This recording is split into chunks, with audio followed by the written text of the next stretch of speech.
Kindly subscribe to our YouTube channel, see how to. Click on the subscribe button below and also click on the bell beside this. This will notify you once we drop a new video. Thank you.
Itele ló ṣe tẹ́mì. Ìtàn bàbá ọjà o. Ìtàn bàbá ọjà. Ṣọmọ èjì mi ní ẹ̀ńbrọ̀ sọ. Ìtàn bàbá ọjà.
Pasuma,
Oya, màmá lọ́mọ.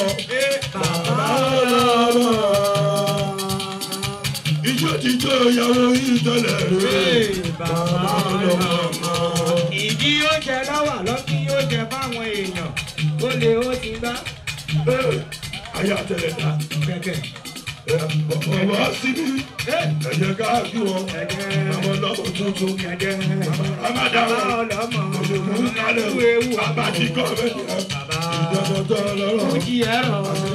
Fújì ẹ̀rọ. Ẹ̀jẹ̀ ṣukúṣukú. Fújì ẹ̀rọ. Ṣukúkú kálẹ̀. Kọ́lá kí ẹ̀yọ̀. Oníkọ́ mẹ́jà.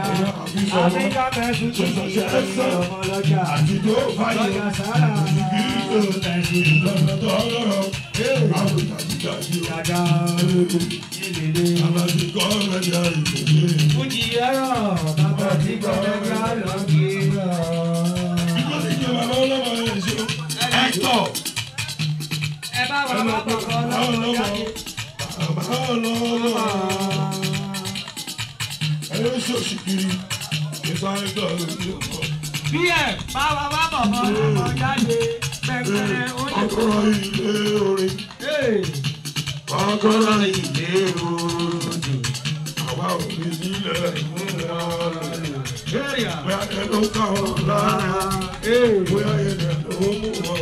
Ó ń sọ kánò ilé tí o lò lẹ̀.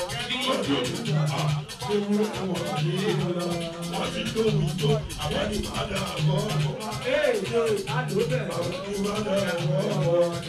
Àìdùnnú láti kọ́ bí bàbá àti àwọn tó lọ ní ìpàdé. Sórígún, èmi ń ṣiṣẹ́ ìwọ̀n mọ́tí. Kelvin Ikeduba máa wọlé máa rọra áfítọ́tọ̀ mẹ́jọ. Ó ṣe máa ń fi àjẹbí nìyẹn, kò sí wàhálà. Bàbá ọlọ́mọ bọ́ sí bí. Ọlọ́run wá dá, Ọlọ́run wá dá. Ìlú bó ṣiṣẹ́, ìwọ ṣeré. Bàbá ọlọ́mọ o. Bàbá ọlọ́mọ ẹ̀dìdè wọlé ìyá ọlọ́mọ ti wà níkàlẹ̀ wọ́n bẹ̀rẹ̀ ìsáré. Thank you so much for watching. You want to see more? Click below and subscribe because we drop video every day. And if you have a show coming up, campaign, any kind of event, call us. We'll be there.